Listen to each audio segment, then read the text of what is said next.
Hello everyone, मेरा नाम है नील और आप देख रहे हैं निक्स द ट्रिक्स यूट्यूब चैनल। आज हम लोग पढ़ने वाले हैं भारतीय राज्य व्यवस्था की एक नई टॉपिक जिसका नाम है हमारा फंडामेंटल ड्यूटीज़। आज हम लोग समझेंगे कि फंडामेंटल ड्यूटीज़ को इम्प्लीमेंट करने की क्या ज़रूरत पड़ी थी हमारे इंडियन कॉन्स्टिट्यूशन में, और इसमें जो भी चीज़ को अमेंडमेंट करके जोड़ा गया था वो क्या काउज लाया हिंदुस्तान के डेवलपमेंट में। तो चलिए, आज हमारा फर्स्ट डे है फंडामेंटल ड्यूटीज़ का, हम इसको शुरू करते हैं। देखिए, सबसे पहले यहाँ पर जो इम्पोर्टेंट पर्सन्स हैं, जो कि हमारे स्वर्ण सिंह कमेटी के मेंबर्स थे, हम लोग उनको भी आज समझने की कोशिश करेंगे, क्योंकि आज की कंटेंट में हम कोशिश करेंगे कि दोबारा आपको फिर से फंडामेंटल ड्यूटीज़ पढ़ने की ज़रूरत न पड़े। हम कोशिश करेंगे मैक्सिमम कंटेंट को आज की ही वीडियो में पूरा कवर अप कर देने का। Good evening Alka. तो fundamental duties in Indian constitution, सबसे पहले आप याद रखिएगा, बहुत ही इंपॉर्टेंट बनता है कि हम जिस चीज़ को शुरू कर रहे हो उसके आर्टिकल्स को भी थोड़ा सा देख लें। तो आर्टिकल 51 का ए, हम इस चीज़ को आज पढ़ने वाले हैं हिंदी में। अनुच्छेद 51 का क, ये बहुत ही इंपॉर्टेंट अनुच्छेद है जो कि हमारा रिलेटेड है किससे? फंडामेंटल ड्यूटीज़ से। फंडामेंटल ड्यूटीज़ को बीच बीच में हम लोग एफडी भी करते हैं, ध्यान रखिएगा। तो सबसे पहले इसकी शुरुआत कहाँ पर से हुई, इसको देखते हैं हम लोग। 42nd amendment act of 1976 added 10 fundamental duties to Indian constitution. देखो, हमारी कॉन्स्टिट्यूशन तो पहले ही बन चुकी थी, लेकिन क्या हुआ कि कुछ ऐसे हमारे, देखो मैं किसी नेता का नाम नहीं लूंगा, आप इसको खुद ब खुद समझ सकते हो कि कौन थी वो। फीमेल थी एक, जिनके कारण बहुत सारे चेंजेस आए थे इंडियन कॉन्स्टिट्यूशन में।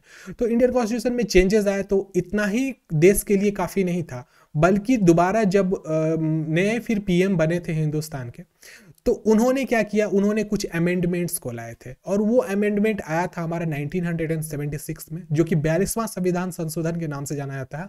और उसके तहत 10 मौलिक कर्तव्यों को जोड़ दिया गया था। मौलिक कर्तव्य को हम लोग समझे सबसे पहले, उससे पहले मैं आपको बताता हूँ कि मौलिक कर्तव्य क्या है। देखो, मौलिक कर्तव्य हिंदुस्तान में लाने के पीछे काउज ये था कि जो हिंदुस्तान के लोग आज़ाद हो चुके हैं, तो आज़ादी तो जब हमको मिली, तो आज़ादी के बाद हमको ये नहीं पता था कि हम लोग आज़ाद होकर किस प्रकार से अपने देश को डेवलप करने के लिए अपना योगदान दे सकते हैं। तो वैसे मैं आपसे एक चीज़ पूछता हूँ कि जो पूरी जिंदगी भर किसी के गुलाम रहता है और उसको एकाएक मालिकाना हक मिल जाता है, तो वो देश को, चाहे वो अपने परिवार को नहीं संभाल सकता है, क्योंकि एक गुलाम व्यक्ति की मेंटेलिटी भी कहीं ना कहीं से गुलाम हो जाती है। तो फिर क्या हुआ था, देश में कॉन्स्टिट्यूशन तो बना दिया गया था, लेकिन कॉन्स्टिट्यूशन बनाने के साथ साथ हिंदुस्तान के देश के लोग तब तक मेंटली आज़ाद नहीं हो चुके थे। तो मेंटली आज़ाद कैसे होते? जब उनको उनका कर्तव्य दिखाया जाता है कि आप हिंदुस्तान में रह रहे हो, आप हिंदुस्तान के निवासी हो, तो आपका क्या क्या कर्तव्य है, और जो कर्तव्य आपका है उसको आपको क्या करना है, फॉलो अप करना है। क्योंकि आप हिंदुस्तानी हो तो इतना चीज़ आपको मानना ही पड़ेगा, अन्यथा आप हिंदुस्तान में रहने के लायक नहीं हो। तो इसी चीज़ को देखते हुए 42वां संविधान संशोधन करके 1976 ईस्वी में 10 फंडामेंटल ड्यूटीज को इंडियन कॉन्स्टिट्यूशन में जोड़ दिया गया। अब क्या था, 86th amendment act 2002 later added 11th fundamental duties to the list. आपको ध्यान में रखना है इस चीज को कि फिर बाद में पहले तो 10 जोड़ा गया 42वें संविधान संशोधन में, फिर उसके बाद 11वां मौलिक कर्तव्य में एक और चीज को जोड़ दिया गया, जो कि लाया गया था कब, तो 86वां अमेंडमेंट एक्ट, जो कि 2002 में पारित किया गया था। इसके अंतर्गत 11th फंडामेंटल ड्यूटी को इस लिस्ट में ऐड किया गया। पहले तो 10 हमारे फंडामेंटल ड्यूटीज थे जो 42वां संविधान संशोधन 1976 के तहत था, लेकिन 2002 में फिर एक और नया 11th को जोड़ दिया गया था। अब इस चीज को हम लोग और क्लियरली समझें, उससे पहले हम लोग एक कमेटी को समझते हैं, जिस कमेटी के कारण ही इस फंडामेंटल ड्यूटी को इंप्लीमेंट किया गया था हमारे इंडियन कॉन्स्टिट्यूशन में। देखो, देखिए जी, इसमें क्या है, तो आई बात स्वर्ण सिंह कमेटी इन 1976 रिकमेंडेड फंडामेंटल ड्यूटीज। देखो, स्वर्ण सिंह एक सरदार जी थे, आप देख सकते हो ये सरदार हैं, ठीक है। तो इन्होंने ही इस चीज की, मतलब इस चीज को लाया सामने, पेश किया कि एक ऐसा कमेटी बनाया जाए इंडियन कॉन्स्टिट्यूशन के अंतर्गत, जिसमें क्या होगा कि कुछ ऐसे नियम कानून होंगे जो हिंदुस्तान के रहने वाले सारे के सारे व्यक्तियों को फॉलो करने पड़े हैं। Good evening Pratibha. तो अब क्या था, the necessity of which was felt during the internal emergency of 1975 to 1977। देखो बच्चों, मैं आपको बताता हूँ, इमरजेंसी हम लोग जब पढ़े थे, तो मिसेस गांधी, जो कि बहुत ही ज़्यादा शक्तिशाली फीमेल थी हमारे हिंदुस्तान की, इंडियन पीएम थी, और वो इतनी ज्यादा शक्तिशाली थी कि उन्होंने बिना कैबिनेट के पूछे हुए ही आपको हिंदुस्तान में इंटरनल इमरजेंसी की घोषणा कर दी थी। तो जिसका ड्रॉबैक ये निकला कि कहीं ना कहीं से देश के लोगों को यह चीज खबर जाने लगी कि हमारे देश की जो सत्ता है वो कहीं ना कहीं कमजोर है और लोग अपने मर्जी से कुछ ना कुछ कर रहे हैं जो कहीं ना कहीं से देश की सुरक्षा के लिए और देश की इंटरनल जो उसका जो ढांचा होता है उसको कहीं ना कहीं वो तोड़ रहा है। तो इसके लिए सरदार स्वर्ण सिंह समिति की गठन करी गई थी, ठीक है, स्वर्ण सिंह कमेटी के, जो कि 1976 में की गई, जो यह कह रहा था कि हमारे इंडियन कॉन्स्टिट्यूशन में फंडामेंटल ड्यूटीज नाम का भी एक पैनल होना चाहिए और अगर ये पैनल नहीं रहेगा तब तक लोगों को ये चीज पता ही नहीं चलेगा कि लोग हिंदुस्तान में रह रहे हैं तो वो देश के लिए क्या कर सकते हैं। अब देश में रह रहे हैं तो हमारा देश क्या किसी राजा के तो अंतर्गत नहीं चल रहा है जिसमें राजा जिस प्रकार का नियम देगा उसको प्रजा को मानना पड़ेगा, बल्कि ये डेमोक्रेटिक कंट्री है। यहाँ राजा कौन होता है? यहाँ पब्लिक ही राजा है, क्योंकि हम जिसको चाहते हैं उसको वोट देते हैं, उसको जिताते हैं, उसको प्राइम मिनिस्टर तक बनाते हैं। तो उन्होंने मैंने किसको बनाया? प्राइम मिनिस्टर को बनाया। और हम ही जिस नेता को चुनते हैं वही नेता इलेक्शन करके किनको बनाते हैं? प्रेसिडेंट को बनाते हैं। तो देखो समझो तो सब कुछ यहाँ डिपेंडेंट है इंडियन पीपल पे, because India is a democratic country. तो डेमोक्रेसी का अर्थ होता है गवर्नमेंट रन बाय पीपल। तो इस चीज को देखते हुए कि लोगों का भी तो कुछ तो योगदान होना चाहिए। भाई हिंदुस्तान में रह रहे हो और आप ऐसे ही रह रहे हो तो कुछ तो यहाँ करना पड़ेगा। तो कुछ जैसे उदाहरण है मैं आपको बताता हूँ, जो हिंदुस्तान के नागरिक हैं उनको 15 अगस्त 26 जनवरी के दिन जो हमारा राष्ट्रगीत है उसको गाना पड़ता है और उसके आदर में खड़ा होना पड़ता है। इस चीज को भी फंडामेंटल ड्यूटीज के ही अंदर ऐड किया गया था। और ऐसी बहुत सारी है कि प्रकृति को भी प्रोटेक्शन देना है, साथ साथ में जितने भी धर्म है हमारे हिंदुस्तान में, हिंदू मुस्लिम सिख ईसाई, सबको बराबर रखना है। ये सब चीज उसी के अंतर्गत आती है। हम हर चीज को कवर अप करने वाले हैं। लेकिन इंटरनल इमरजेंसी जब हिंदुस्तान में लाई गई थी 1975 से 1977 तक, तो उस समय में एक बहुत बड़ा क्लेश आ गया था हिंदुस्तान में, क्योंकि सरकार अपने हिसाब से चल रही थी। तो इसी को देखते हुए जब 77 के बाद नया इंप्लीमेंट किया गया इंडियन कॉन्स्टिट्यूशन को, तो उसमें मतलब सरदार स्वर्ण सिंह कमेटी का गठन किया गया था, जो कि रेकमेंड किया, जो कि सिफारिश किया गया कि हमारे कॉन्स्टिट्यूशन में फंडामेंटल ड्यूटीज मतलब कि मौलिक कर्तव्य भी होना चाहिए, क्योंकि इसकी जरूरत है। क्योंकि यह नहीं रहेगा तो लोग अपने हिसाब से चलने लगेंगे, उनको समझ में ही नहीं आएगा देश के लिए क्या अच्छा है क्या बुरा है। इस चीज को हम लोग हिंदी में समझते हैं। यहाँ पे हिंदी में लिखा हुआ है, मैं इसको पढ़ देता हूँ। 1976 के 42वें संविधान अधिनियम के भारतीय संविधान में 10 मौलिक कर्तव्यों को जोड़ा गया।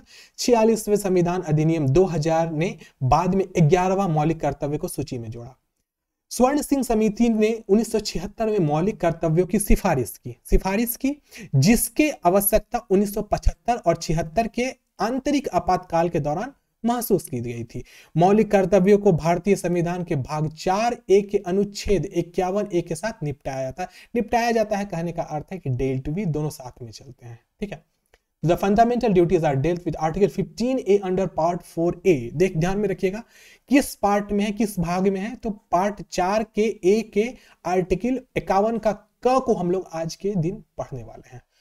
अब सबसे पहले बता दूं, आप इनको जो सर को देख रहे हैं इनका नाम सरदार स्वर्ण सिंह था। ये स्वर्ण सिंह था और ये सिख थे। साथ साथ में इनके कमेटी में बहुत सारे मेंबर्स थे, लेकिन जो मेन इंपॉर्टेंट मेंबर्स थे ये आपको आपके एग्जामिनेशन में पूछ भी सकता है। तो याद रखिएगा, सबसे पहले थे A.R. एंटुले, ये है हमारे A.R. एंटुले, ध्यान रखिएगा।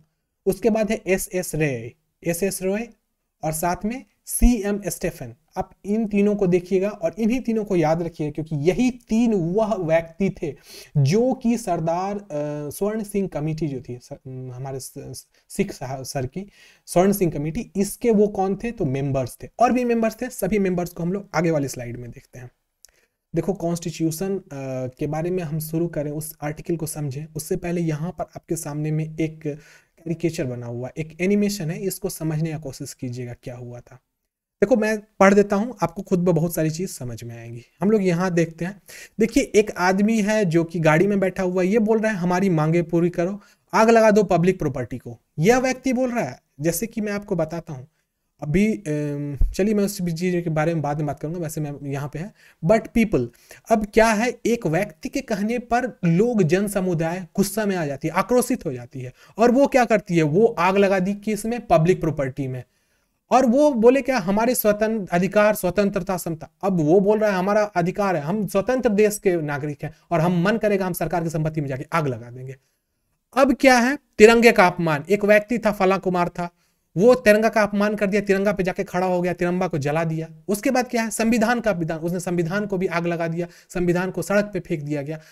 यह सब चीज को जैसे ही देखा गया था किस टाइम में, संविधान के कॉन्स्टिट्यूशन को निर्माण करते समय में, तो हमारे जो अंबेडकर साहब थे उन्होंने बोला, उन्होंने कहा मेरे बच्चों, मुझे लगा था तुम अधिकारों के साथ साथ अपने कर्तव्य को भी समझोगे। तो उन्होंने इस चीज का ऑलरेडी एक ढांचा हमारे कॉन्स्टिट्यूशन में बना दिया था कि जरूरत पड़ेगी तो हिंदुस्तान में फंडामेंटल ड्यूटीज को भी इंट्रोड्यूस करा दिएगा अगर जरूरत पड़ी तो, क्योंकि जस्ट बिकॉज की पीपल ही तो है, वो कुछ भी अपनी मेंटेलिटी को कुछ भी कभी भी कर सकते हैं।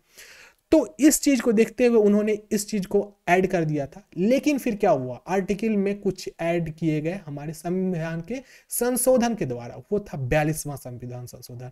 उसमें कुछ स्पेशल नियम को लाए गए थे। आप इस फोटो को समझ गए होंगे, आपको भी समझ में आया, हाल फिलहाल में ही ऐसा हुआ है। रेलवे का जो रिजल्ट नहीं आया, इसमें आक्रोशित पब्लिक ने क्या किया, जा करके रेलवे में आग लगा दिया। तो कहीं ना कहीं से देखा जाए तो ये हमारे कॉन्स्टिट्यूशन का क्या है, कॉन्स्टिट्यूशन का जो हमारा फंडामेंटल ड्यूटीज है उसका वहां पे लोगों ने क्या किया, तो अवहेलना किया, उसको नहीं माना है। तो देखो मैं एक चीज बताता हूँ, आक्रोश कुछ भी करा सकता है, ध्यान रखिएगा। आप इस चीज को समझने की कोशिश कीजिएगा। कहीं ना कहीं से पब्लिक सही ही कर रही थी अपनी तरफ से, क्योंकि उनकी मांग थी जिनको कोई देख नहीं रहा था। तो उसके लिए भी संवैधानिक तौर पे से अगर देखा जाए तो संवैधानिक तौर से आप अपने एक फंडामेंटल ड्यूटी का क्या किए हैं, तो आप उसको इनवैलिड किए हैं, आपने उसको नहीं माना है। तो इसको देखते हुए आगे की स्लाइड में देखेंगे तो कुछ और भी चीजें हमें समझ में आएगी। इसको देखते हुए जैसे ही हमारे देश में इस प्रकार की चीजें बढ़ने लगी, 1977 के 76 के लास्ट तक हिंदुस्तान में जड़ लगा हुआ था इंटरनल इमरजेंसी। और इमरजेंसी ने बहुत जगह पे ऐसा मतलब कोहराम मचा दिया गया था, जगह जगह पे आगजनी हो रही थी, लूटपाट हो रहा था, प्राकृतिक चीज़ों को नुकसान किया जा रहा था। साथ में लोग जिनको जो अगेंस्ट थे वो यहाँ तक कि संविधान के साथ साथ हमारी तिरंगा का भी अपमान किया, उसे जला करके। तो इन चीज़ों को देखते हुए सरकार ने बोला कि ठीक है भाई, तुम अगर ऐसा कर रहे हो तो एक तो पैनल बचा हुआ है हमारे कॉन्स्टिट्यूशन में जिसमें लिखा हुआ है कि हमारे जो हिंदुस्तान के लोग होंगे उनके लिए एक स्पेशल फंडामेंटल ड्यूटीज भी होगा, बस उसको इंप्लीमेंट करने का टाइम था। और सरकार इस चीज को देखी और उस समय में घोषणा कर दी गई सरदार स्वर्ण सिंह कमेटी, मतलब स्वर्ण सिंह कमेटी की उस समय में उद्घोषणा की, जिसके बहुत सारे मेंबर्स हुए और इसको ऐड किया गया आर्टिकल पार्ट हमारे 4 के ए में, इसको ऐड कर दिया हमारे इंडियन कॉन्स्टिट्यूशन के। और इसमें क्या किया गया, हमारा हिंदुस्तान का एम्ब्लेम था, इसका अपमान कोई भी करेगा तो उसको देशद्रोही माना जाएगा। देखो ऐसा कहा नहीं गया, लेकिन याद रखिएगा हम अपने देश में हिंदुस्तान में रहते हैं तो यहाँ की जो भी धर्म है, हिंदू मुस्लिम सिख ईसाई, सब बराबर रहना चाहिए। कोई भी धर्म किसी धर्म का अपमान न करे, क्योंकि हिंदुस्तान डेमोक्रेटिक कंट्री है। हमारे देश का एम्ब्लेम है अशोक स्तंभ का ऊपर का शेर, उसे कोई तोड़ फोड़ ना करे, उसकी इज्जत करे, क्योंकि वो अशोक, याद रखिएगा अशोक बहुत ही पराक्रमी राजा थे और उन्होंने पूरे हिंदुस्तान को एक मत किया था। इसीलिए अशोक स्तंभ का जो वो 4 शेर है उसको हमारे एम्ब्लेम के अंतर्गत ऐड किया गया।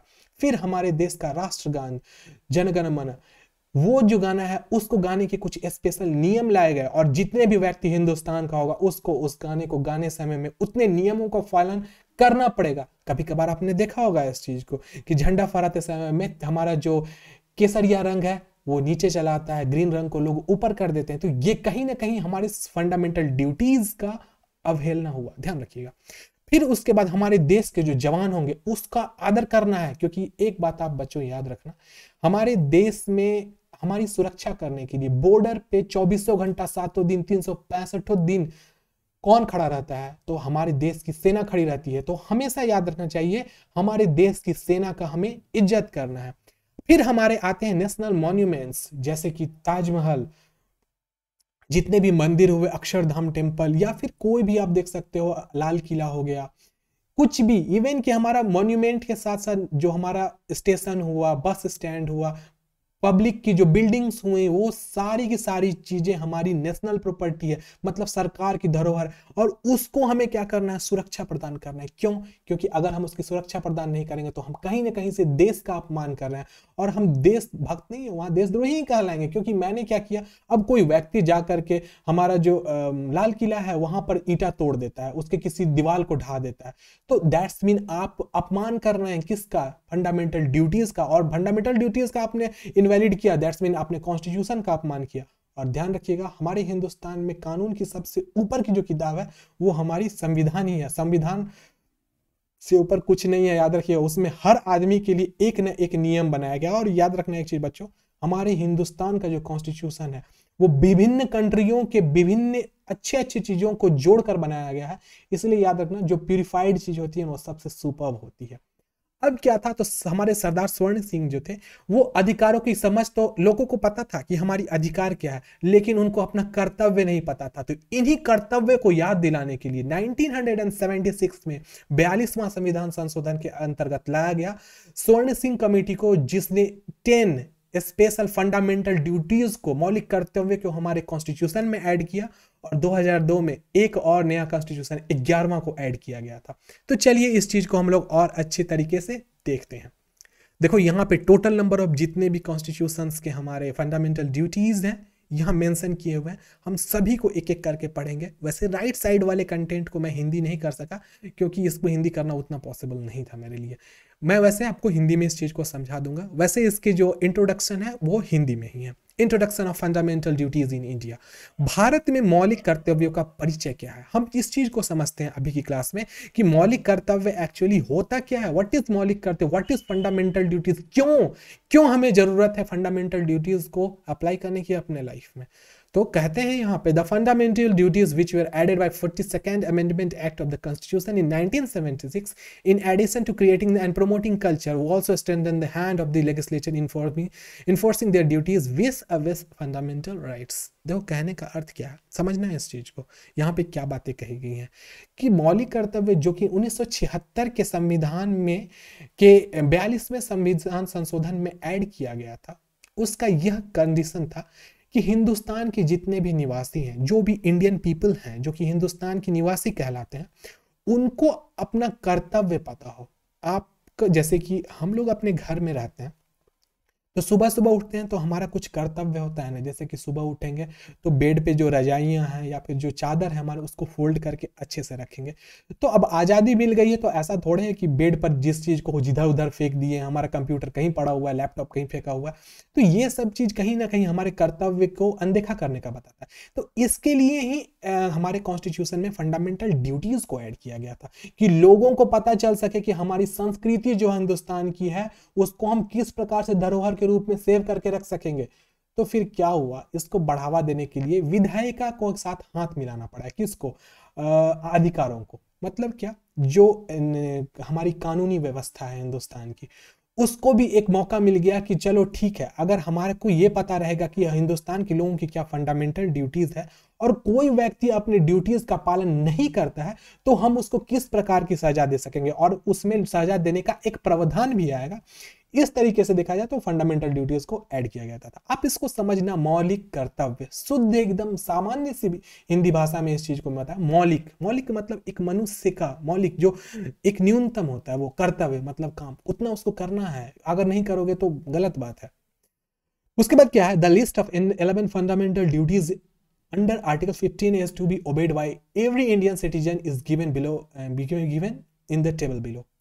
अभी हमारे जो अनुच्छेद 51A है जो कि हमारे भाग 4A में आता है, उसके अंतर्गत आने वाली जितने भी 11 मौलिक अधिकार है उसको हम लोग अभी समझने की कोशिश करेंगे। ये इसको देखो हम लोग टफ रूप में नहीं देख रहे हैं, नॉर्मली देख लेते हैं कि ये है, आप इसको समझने का यहाँ पे कोशिश करना। वैसे सबको हम ऑलरेडी एक्सप्लेन करेंगे आगे, ये बात आप ध्यान रखिएगा। देखिए पॉइंट नंबर 1, हम एक एक पॉइंट को अलग अलग पढ़ते हैं, इंग्लिश में है, हिंदी में मैं समझा दूंगा आपको। देखिए, abide by Indian constitution and respect it's ideals and institution, the national flag and national anthem. कहने का अर्थ क्या है, जितने हमारे हिंदुस्तान के कॉन्स्टिट्यूशन मतलब हमारे जो हिंदुस्तान की सब संविधान है उसके तहत जो फंडामेंटल ड्यूटीज हमारी आती है उसका सबसे पहला जो ड्यूटी है जिसको हर हिंदुस्तानी को करना चाहिए। देखो बच्चों, मैं आपको एक चीज बता देता हूँ बीच में रोक करके, कि आप इस चीज को ढंग से समझने की कोशिश कीजिएगा, और अगर ये सारे के सारे जितने मौलिक अधिकार है इसका आप अगर पालन करने लगोगे तो मैं आपको बता देता हूं कि आपसे एक परिष्कृत इंसान, परिष्कृत मनुष्य कोई नहीं रहेगा। बहुत सारे लोगों को ये भी नहीं पता होता है कि हमें क्या करना है क्या नहीं करना है, क्योंकि उन्होंने कभी कॉन्स्टिट्यूशन पढ़ा ही नहीं। अगर वो एक व्यक्ति अगर अच्छे से कॉन्स्टिट्यूशन को पढ़ लेगा ना, तो वो एक शब्द भी कोई भी अवैधानिक और मतलब असंवैधानिक कभी इस्तेमाल ही नहीं करेगा। लोग कभी कभार आपने देखा होगा कि लोग होते हैं फटाक से बोल देते हैं दूर हमर थोड़े है रेलवे के है चुरा ले छिए। ऐसे लोग होते हैं, मैंने देखा है, आपसे मैंने भी बोला कि वो रेलवे की प्रॉपर्टी को चुरा कर घर ले आते हैं। तो कहीं ना कहीं से ये गलत है। तो आप अभी जितने भी मैं आपको फंडामेंटल ड्यूटीज बताऊंगा इसको ध्यान समझिएगा। तो सबसे पहला ये कहता है कि वह व्यक्ति जो हिंदुस्तान का नागरिक होगा उसको कुछ स्पेशल काम करना पड़ेगा, और सबसे पहला उसको आदर करना होगा किसका? आइडियल्स का। मतलब हिंदुस्तान के जितने भी बड़े लोग हैं, जैसे कि हमारे गांधी जी, नेहरू, इंदिरा गांधी, साथ साथ में जो भी हैं, इवन कि टाटा जो थे हमारे, टाटा आप लोग, रतन टाटा, उनका, उसके साथ अब्दुल कलाम, फिर साथ में जितने भी लोग हैं जो महापुरुष हैं, आइडियल्स हैं, जिन्होंने हिंदुस्तान की सेवा में बहुत बड़ा योगदान दिया है, आपको उनका आदर करना पड़ेगा। मैं आपको बताता हूँ, कुछ लोग ऐसे होते हैं, मैंने देखा है अपने लाइफ में, जो चाचा नेहरू को बहुत गलत बातें कह देते हैं। यार तुम एक बार उनका हिस्ट्री तो जाके देखो, फिर आपको पता चलेगा। अभी मैंने आपको बताया है, मैंने आपको पूरा इमरजेंसी पढ़ाया है, उसमें आपको पता होना चाहिए कि हमारी जो मिसेस गांधी थी उन्होंने अच्छा नहीं किया था। एक तरीके से उन्होंने बहुत सारी चीज़ों को बदल दिया था। आपको गुस्सा भी आएगा तो लेकिन मैं आपको एक बात बताता हूँ, वो आइडियल है हमारे देश की, हमको उनका आदर करना चाहिए।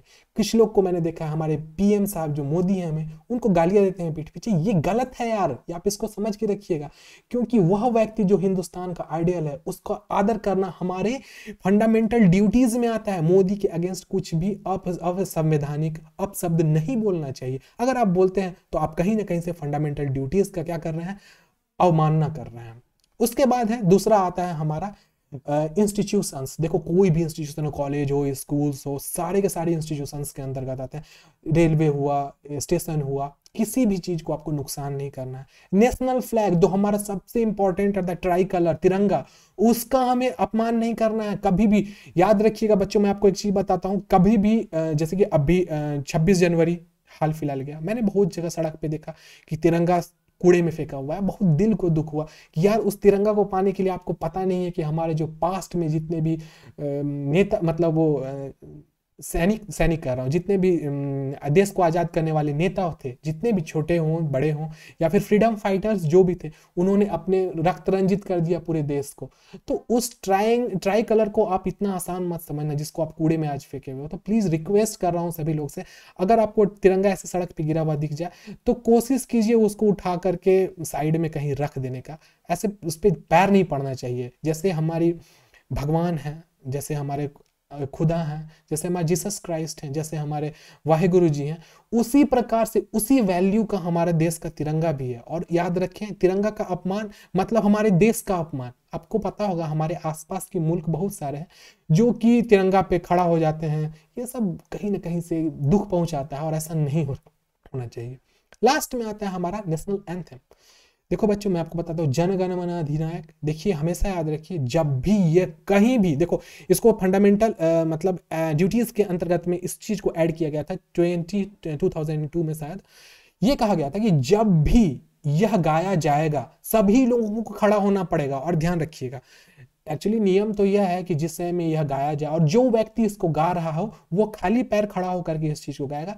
लेकिन देखिए, जब हम लोग जैसे कि परेड मैदान में रहते हैं तो जो आदमी जनगण मन एक्चुअली गाते रहते हैं वो खाली पैर रहते हैं, लेकिन आसपास के लोग जो सैल्यूट किए रहते हैं वो गाते तो नहीं है, उतने कस के नहीं बोलते, लेकिन वो मतलब मरमरिंग करते हैं, थोड़ा सा गुनगुनाते हैं। क्योंकि देखो हमारे देश का है, नेशनल एंथम है, कहीं ना कहीं से देश प्रेम की भावना को ओतप्रोत कर देता है हमारे अंदर।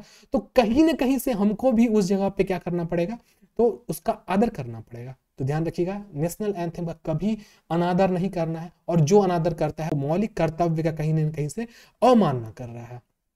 नेक्स्ट है सेकंड नंबर बच्चों हमारा, cherish and follow the noble ideas that inspire the national suggested struggle for freedom. जो भी व्यक्ति हिंदुस्तान की आजादी के लिए, अपना देश के लिए अपना खून बहाया है और उन्होंने अपना थोड़ा सा भी योगदान दिया है, उस आइडियल्स को, उस बड़े लोगों का हमेशा हम आदर करेंगे, राजगुरु सुखदेव, भगत सिंह, और साथ साथ में जो भी हो, जितने भी, इवन कि हमारे, मैं आपको बता दे रहा हूं, आप किसी को अंडर एस्टिमेट मत करना। कुछ लोग जवाहरलाल नेहरू को बोल देते हैं कि उनके कारण देश बट गया, ये वो। देखो आप उस समय में नहीं थे। मैं आपको बहुत सारे, आप यूट्यूब पे जाकर के बहुत सारे सीरीज देख सकते हो, वहां पता चलेगा कि किस प्रकार से हमारे जो राजेंद्र प्रसाद और साथ साथ में हमारे जो फर्स्ट पीएम ऑफ इंडिया थे, उन्होंने कितना बड़ा योगदान दिया था, जिसके कारण कि लॉर्ड माउंटबेटन ने लास्ट में जाते हुए बस यह कह के गए कि आप अगर पीएम बन रहे हैं हमारे हिंदुस्तान के, तो हिंदुस्तान का यह सौभाग्य ही होगा। तो क्यों एक बहुत बड़ा सा व्यक्ति जो लॉर्ड माउंटबेटन थे, लास्ट मतलब जो गवर्नर जनरल ऑफ इंडिया, उन्होंने क्यों इस बात को कही थी, आपको यह वहां से पता चलेगा। तो मैं आपको बता देता हूँ, जो भी इंस्पायरेशन करने वाले आइडियल्स हैं हिंदुस्तान के, सभी का हमको आदर करना है, याद रखिएगा। और उन्होंने जो भी योगदान दिया है, उसमें हम लोग जाति, धर्म, नाम कभी नहीं देखेंगे, सबको बराबर रखेंगे और सभी को बराबर इंपॉर्टेंस देंगे। ध्यान रखना इस चीज को बच्चों। Third number and the most important, uphold and respect the sovereignty, unity and integrity of India. Hindustan हमारा, याद रखिएगा, सोवर्जन है। सोवर्जिनिटी का मतलब होता है, देखो इन सोवर्जिनिटी, यूनिटी और इंटीग्रिटी को हम एक साथ आपको बताए थे। हमारा देश एक है, हमारा देश कभी बटा हुआ नहीं है। हमारे देश के अलग अलग राज्य हो सकते हैं, लेकिन देश की जितनी भी जनता है वह एक है। हम कहने का अर्थ क्या कि यूनाइट होकर रहना है, एक मत होकर रहना है। कभी भी प्रेजुडाइज नहीं आना चाहिए, भेदभाव नहीं आना चाहिए। कभी ये नहीं सोचना चाहिए कि वो बिहारी है, वो बंगाली है, वो उत्तर प्रदेशी है, ऐसा कभी मेंटलिटी नहीं आना चाहिए। हमको क्या करना है, इंटीग्रेट होके, एकीकरण होके चलना है, एक बन के चलना है और सोवर्जन रहना है। मतलब क्या, सभी को समान रूप से एक ही मतलब तराजू में रखना है। ऐसा नहीं कि कोई बिहारी तो दूर, बिहारी अच्छा नहीं होता, ये मेंटलिटी नहीं होनी चाहिए। If you are having this mentality then it's very bad. आप देश का मौलिक कर्तव्य का पालन नहीं कर रहे हैं। The fourth, defend the country and render national services called up to so and so. हम हमेशा अपने देश को बचाने की कोशिश करेंगे। देखो सबसे इंपॉर्टेंट, देश को बचाने का मतलब क्या, कोई भी व्यक्ति अगर कहीं भी दिख जाए देश के लिए निगेटिव बोलते हुए, उसको रोकेंगे हम। याद रखिएगा, हिंसा के रूप में नहीं, अहिंसा। गांधी जी भी, गांधीज्म जो है हमारा, वो हमें ये चीज बतलाता है कि हमें किसी चीज की भी मांग करनी चाहिए तो हिंसा में नहीं करनी चाहिए, अहिंसा के साथ करनी चाहिए। तो हम जो डिफेंड करेंगे, अपने कंट्री को बचाएंगे, वो किस रूप में बचाएंगे, तो हम खड़े हो जाएंगे फटाक से। अगर देखिए कोई भी व्यक्ति बोल रहा है कि ये हिंदुस्तान अच्छा नहीं है, जैसे ही बोले वहां आप खड़ा होकर बोलिएगा कि आप कैसे ये चीज बोल सकते हो कि देश अच्छा नहीं है, आप देश को अच्छा नहीं बोलने वाले कौन होते हो। तो ये चीज कहता आता है हमारा आर्टिकल नंबर हमारा मौलिक कर्तव्य नंबर 4। पांचवा, promote harmony and spirit in common brotherhood among all people of India transcending religious. सबसे पहली बात और सबसे इंपॉर्टेंट बात, देश में जाति धर्म के मामले में कोई भी व्यक्ति एक दूसरे को नहीं अलग कर सकता है। हिंदुस्तान किनके द्वारा बना हुआ है, पीपल ऑफ इंडिया के द्वारा बना हुआ है। पीपल ऑफ इंडिया में जाति धर्म नहीं दिखाया जाता है, क्योंकि हिंदुस्तान डेमोक्रेटिक कंट्री है और हिंदुस्तान में बराबरता है। न हिंदू देखते हैं, न मुस्लिम देखते हैं, न जैनिज्म देखते हैं, न कोई भी धर्म नहीं दिखाया जाता है। हिंदुस्तान के सभी लोग नागरिक हिंदुस्तानी कहलाते हैं। देखो आपको मैं एक चीज बताता हूँ, कुछ चीज ऐसी हैं, देखो मैं आपको बताता हूँ, फंडामेंटल ड्यूटीज कहीं कहीं पे गड़बड़ा जाता है। जैसे कि हमारे यहाँ का मतलब रिजर्वेशन की एक सिस्टम है जो कि हमारे कॉन्स्टिट्यूशन में ही लिखी हुई है। तो एक तरीके से कोई चीज़ प्रोटेक्ट करता है तो वहीं कहीं पर वो उसके अगेंस्ट चला जाता है। तो ये चीज़ है, मैं इस चीज़ पर भी एक स्पेशल जो कंटेंट आएगा तो उस टाइम में हम डिस्कस करेंगे इस चीज़ को। हम वहाँ पे आपको बताएंगे फंडामेंटल और राइट्स और फंडामेंटल ड्यूटीज़ किस प्रकार से कुछ जगह पे इनवैलिड होने लगता है, क्योंकि दोनों चीज़ कॉन्स्टिट्यूशन में ही लिखी गई है। मैं आपको इस चीज़ के बारे में बताऊँगा। नेक्स्ट इसमें क्या कहता है, कभी हम लोगों को जाति धर्म नहीं देखना है, हिंदू मुस्लिम सिख ईसाई कभी नहीं देखना है, चाहे कुछ भी हो जाए, क्योंकि हिंदुस्तान के सभी लोग बराबर हैं। लिंग्विस्टिक एंड रिलीजन, कभी भी भाषा और बोली के माध्यम से हम भेदभाव नहीं करेंगे। कोई हिंदी बोल रहा है, कोई उड़िया बोल रहा है, तो हम उस वहाँ पे भेदभाव नहीं कर सकते हैं कि हिंदी बोलने वाले को इंपॉर्टेंस दें, उड़िया बोलने वाले को ना दें, ऐसा कभी नहीं होना है।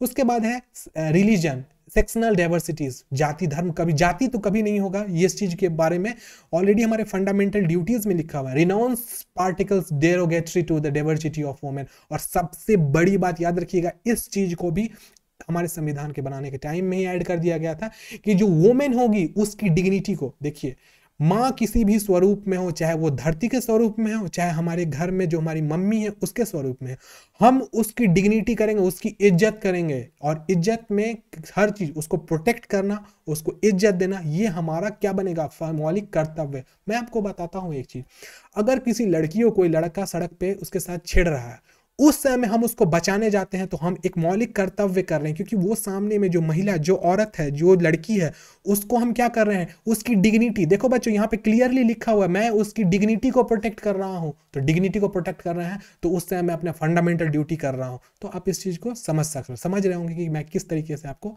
चीज बता रहा हूँ। नीतीश क्वेश्चन पूछ रहे हैं, नीतीश का क्वेश्चन छूट गया। नीतीश, हम लास्ट में आपसे बात कर लेंगे, ठीक है। नेक्स्ट है 6 number, value and preserve the rich heritage of the countries composition culture.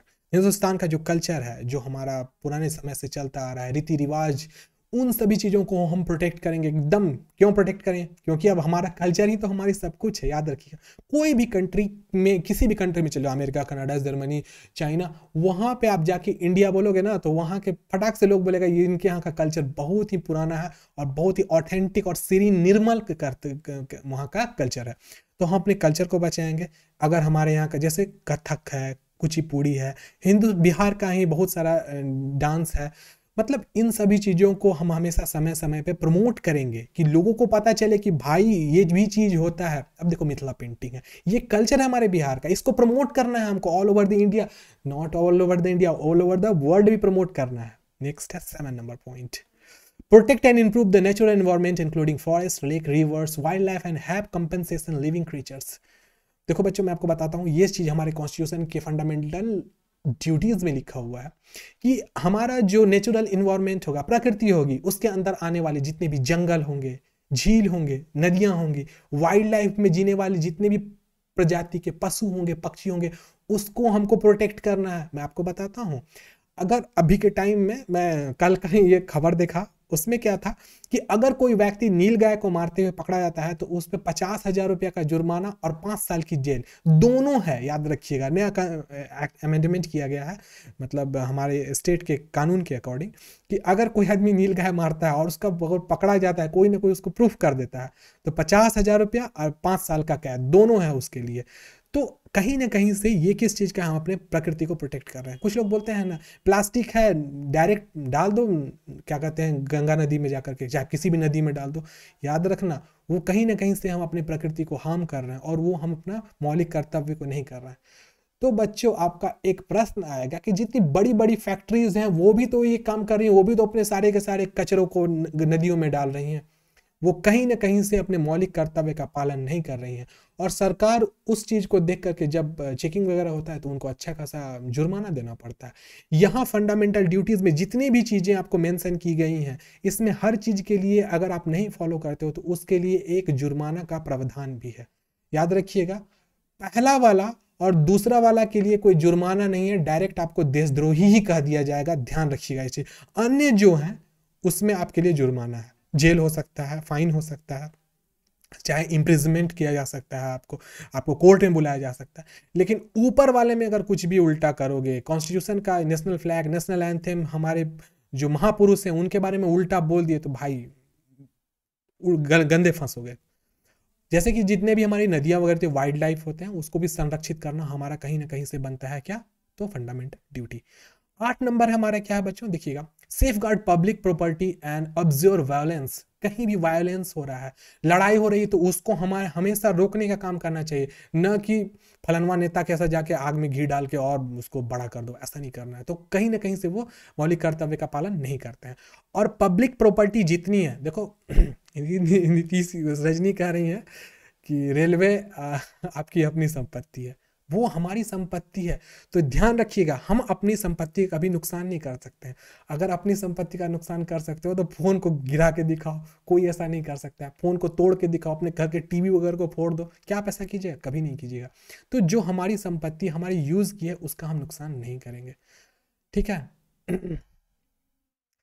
घर नहीं ले जाना है, रेलवे का सामान घर ले जाइएगा। मैं आपको बता दे रहा हूँ, रेलवे का कोई भी सामान अगर आप घर ले जाते हैं तो रेलवे के आईपीसी के तहत, मतलब उसका जो पेनल कोड है उसके तहत एक स्पेशल नियम है जिसमें आपके घर रेलवे पुलिस फोर्स आएगी और आपके घर को कुर्की जब्ती भी कर सकती है। तो ध्यान रखिएगा, रेलवे का सामान घर में ना लाएं, नहीं तो बड़े समस्या में पड़ सकते हैं। अगर कोई कंप्लेन कर दिया और पकड़े गए घर में तो कुर्की जब्ती, कुर्की जब्ती मतलब आपको आपके कपड़े और कुछ पैसे के साथ घर से बाहर निकाल दिया जाएगा और आपके घर पे सील मार दिया जाएगा, जो कि आपको जाकर के कोर्ट में अपील करना पड़ेगा। फिर कोर्ट उस चीज का डिसीजन लेगी आपने जो काम किया है उसके लिए आपको क्या जुर्माना देना। तो ध्यान रखिएगा। हाँ नीतीश, क्वेश्चन पूछ सकते हैं, पूछिए नीतीश। सर, इसमें स्वर्ण सिंह समिति के द्वारा जो अधीन हुआ था, बर्मा समिति ने लागू किया था मौलिक कर्तव्य को। देखिए बर्मा समिति अमेंड, देखिए एक्चुअली हम बताते हैं, स्वर्ण सिंह समिति ही इसको लाया था, फंडामेंटल ड्यूटीज को, ध्यान रखिएगा। जो बर्मा वाला जो आया था ना प्रोसीड्योर, वो भी इसी के अंतर्गत है, याद रखिए। स्वर्ण सिंह समिति का ही एक पार्ट बनता है, जिसके वो कह नहीं सकते हैं आप, उसी से जुड़ा हुआ है बर्मा समिति भी, ध्यान रखिएगा इस चीज को। सर जी, बर्मे समिति के द्वारा ना लागू हुआ था मौलिक कर्तव्य, इम्प्लीमेंट किया गया था, ये कहना चाह रहे हैं, मतलब कि स्वर्ण सिंह समिति लाई थी उसको और लागू वो कराए थे। हाँ ये बात भी सही है, हाँ ये बात सही कहा आप। हाँ सर। हाँ हाँ हाँ यही ये सर। बात, ये फैक्ट, हाँ ये चीज मैं मिस कर गया था, सही कहा आपने, ठीक है। सोनम कह रही हैं हाँ सर मेरे घर के बगल में हुआ है ऐसा। हाँ तो ये ध्यान रखिएगा, रेलवे का संपत्ति नहीं चुराइएगा, ऐसे होते रहते हैं कहीं कहीं। हाँ आपने सही बोलते, बर्मा समिति इस चीज को पारित करवाई थी, और इस चीज को लाया कौन था, तो हमारा स्वर्ण सिंह समिति, सही बोले आप जी। नेक्स्ट है 9th number, safe guard public property and absorb violence. Violence कहीं नहीं करना है, और साथ में पब्लिक प्रॉपर्टी है उसको हम लोगों को क्या करना है, बचाना है। Railway, colleges, school, Taj Mahal, India gate, gateway of India, जो भी चीज़ हो वहाँ पे जाकर किसी चीज़ को तोड़फोड़ नहीं करना है, वहाँ की चीज़ को नुकसान नहीं करना है। और साथ में जो धरोहर है, मैं आपको बताता हूँ, कुछ लोग ऐसे होते हैं वो नालंदा घूमने जाते हैं और पता चलता है वहाँ से पत्थर उठा के ले आए, वहाँ से ईंटा उठा के ले आए, तो ये चीज़ नहीं होना चाहिए। हैंड राइज कर रहे हैं, लास्ट में क्वेश्चन पूछिएगा जी जो हैंड राइज कर रहे हैं। 10th number point, strive towards excellence in all spheres of individual and collective activity so that national consistency rise to higher levels and endeavour and achievement. हमेशा इस चीज को सोचना है कि हमें अपने देश को उत्थान में ले जाना, किसी भी काम करके, पढ़ के, अच्छे जॉब पा करके, दूसरे कंट्री में जा करके काम करके, और अपने देश का नाम रोशन करना है। सिर्फ यही चीज ये 10th नंबर में ऐड किया गया है। और देखो बच्चों, ये वाला जो 11th नंबर है जो कि 2002 में ऐड किया गया था, वो क्या है मैं आपको बताता हूँ, ये बहुत इंपॉर्टेंट है। Provides opportunities for education to his child और wards between the age of 6 to 14 years. देखो ये बहुत ही इंपॉर्टेंट था, और ये है क्या, 2002 में इस चीज को ऐड किया गया था, और ये कहा गया है कि जो भी बच्चे होंगे जिनकी उम्र 6 साल से लेकर 14 साल के बीच होगी, उनको अनिवार्य शिक्षा देना है, क्योंकि अगर पढ़ेगा ही नहीं इंडिया तो बढ़ेगा कहाँ से इंडिया, ध्यान रखिएगा। तो इसी चीज को लाते हुए उसी समय में ये डायलॉग भी आया था, पढ़ेगा नहीं इंडिया तो बढ़ेगा इंडिया कहाँ। तो उसी चीज को देखते हुए क्या किया गया कि 2002 में एक फिर से 86वां संविधान संशोधन किया गया, 2002 वाला, और उसमें ऐड कर दिया कि 6 से 14 साल के बच्चों को क्या होगा, एजुकेशन देना अनिवार्य होगा। And this duty was added to 86 constitution amendment of 2002। और 2002 का जो संविधान संशोधन हुआ था 86वां, उसके तहत इसको ऐड कर दिया गया। तो जितने भी संविधान संशोधन है इसको हम लोग थोड़ा समझ के होंगे। इसको आप किसी बुक से पढ़ सकते हैं बच्चों को रिवीजन के लिए। वैसे हम लोग आगे देखते हैं जी, पढ़ेगा इंडिया तभी तो बढ़ेगा इंडिया सही बात है। एक कोई छोटी थी हमारे क्लास की, हमको याद नहीं है बच्ची कौन थी, वो हमको बता रहे, एक दिन पूछी थी सर फंडामेंटल राइट्स और फंडामेंटल ड्यूटीज एक दूसरे से अलग कैसे है। तो देखिए बच्चों, आज का दिन आ गया है जिस दिन मैं आपको फंडामेंटल राइट्स और ड्यूटीज एक दूसरे से अलग कैसे होता है उस चीज को मैं समझाने वाला हूँ। देखिए सबसे पहले importance of fundamental duties part 4A, मौलिक कर्तव्यों का महत्व पार्ट 4 का ए। हम लोग आज भर इतना ही पढ़ने वाले हैं, और अगले दिन से हम लोग और भी चीज़ों को डीप में पढ़ेंगे। तो चलिए हम लोग इस चीज़ को देखते हैं क्या इंपॉर्टेंस है। देखो सबसे नंबर 1 पहला क्या, they reminds Indian citizen of their duty towards the society and fellow citizens in nation. देखो कहने का अर्थ क्या है कि दो भी हमारा फंडामेंटल ड्यूटीज़ है जो आर्टिकल 51 का ए में आता है, भाग 4 के क का, वो क्यों लाया गया था। वो 4 कारण थे जिसको लाना था। वह सबसे पहला कारण यह था कि जो हिंदुस्तान के लोग हैं उनको उनका कर्तव्य याद दिलाया जा सके। जो लोग समाज में रह रहे हैं और हिंदुस्तान के नागरिक कहलाते हैं और हिंदुस्तानी हैं, उनको वह चीज़ याद दिलाया जा सके कि भैया आप हिंदुस्तान के रहने वाले हो, आपको इतना काम करना है, तभी आप हिंदुस्तानी कहलाओगे, नहीं तो आप तो फिर एलियन हो जाओगे, पता चलेगा आप दूसरे कंट्री वाले आप कहलाओगे।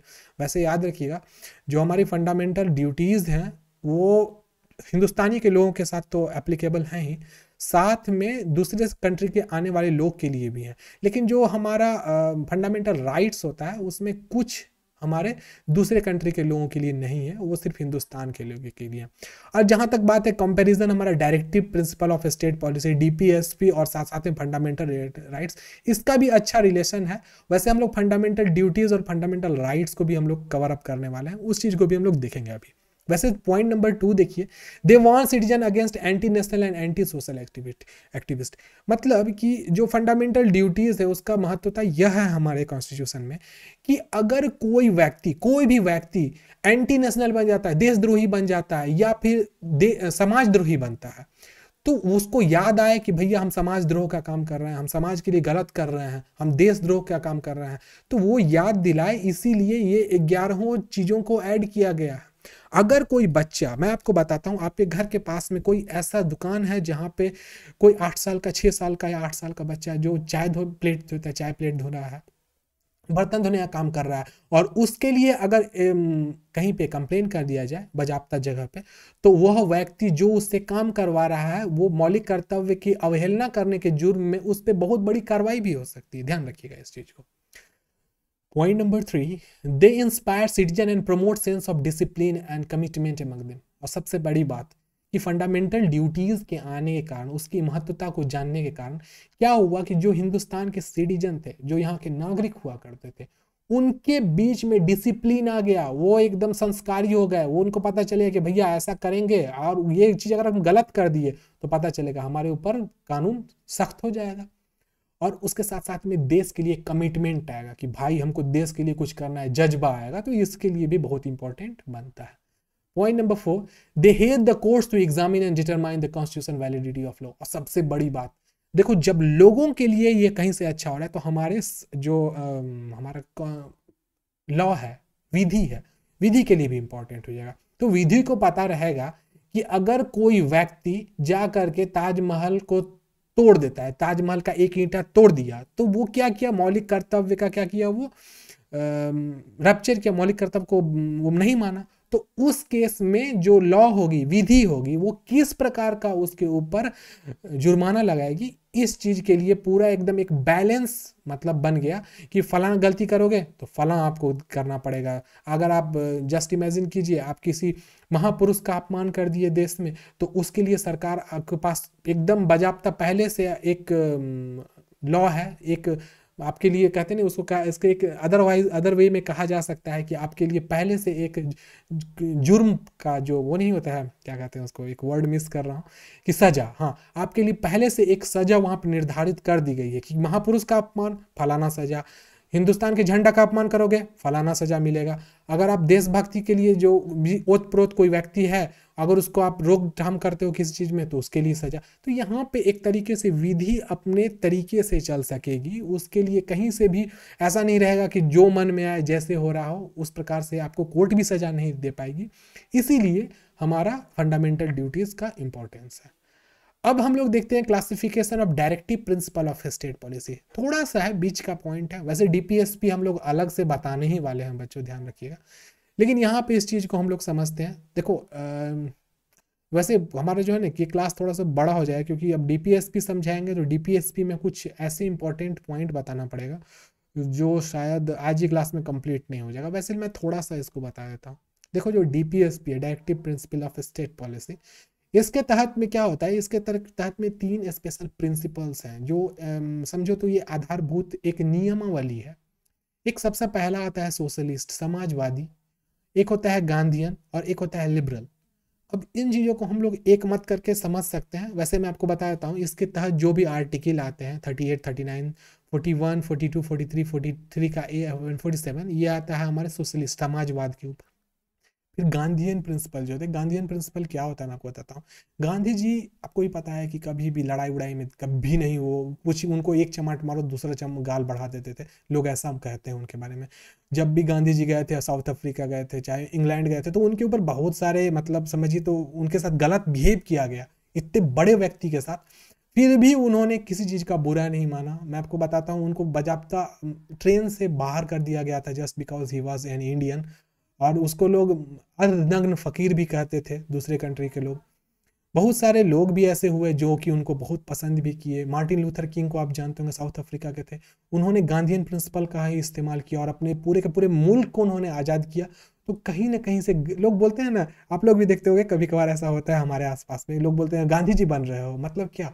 गांधी जी कहने का मतलब क्या कि he is doing everything in disciplined way, वो कभी भी लड़ाई नहीं करना चाहते। देखो वह व्यक्ति जो एक चमाट किसी पे उठा दिया, वो गांधीयन प्रिंसिपल का नहीं है, ही इज नॉट गांधी। वो आप बोलोगे तो क्या वो मार्क्सवादी है? नहीं, उसको मार्क्सवादी भी नहीं कहेंगे। आप उसको कह सकते हो ही इज एग्रेवेटेड। अब उसको aggravated, Marx, Lenin, Marx, Gandhian, इन सबों का अलग अलग प्रिंसिपल है बच्चों, ध्यान रखिएगा। हर लोग याद रखिए, चाहे मार्क्स हो, कार्ल मार्क्स हो, चाहे मतलब जो भी व्यक्ति हैं जिनके भी प्रिंसिपल्स हैं, उनका प्रिंसिपल आज भी अगर हम फॉलो करें ना, तो we will be the best person of the world, हम लोग पूरे दुनिया में सबसे बेहतरीन व्यक्ति हो जाएंगे। और लेकिन ये भी बात है, हम लोग कार्ल मार्क्स और गांधीयन प्रिंसिपल को एक साथ मैच नहीं कर सकते हैं, both are having different kind of ways. देखो हम लोग हर चीज़ को क्लियर करेंगे। वैसे मैं आपको बता देता हूँ बच्चों, एक्चुअली क्या है कि मेरे घर का बिजली कटा हुआ है अभी, और एक बार उधर अलर्ट दे दिया है, ठीक है? तो शायद कंप्यूटर मेरा ऑफ हो जाएगा, 1 मिनट रुक जाइएगा। हमको इसीलिए आज ये क्लास को यहाँ पे बंद करना पड़ेगा, हम लोग नेक्स्ट डे इसको कंक्लूड कर पाएंगे बच्चों, ठीक है? यूट्यूब वाले बच्चों, हम लोग इसको नेक्स्ट डे कंक्लूड करेंगे, ठीक है?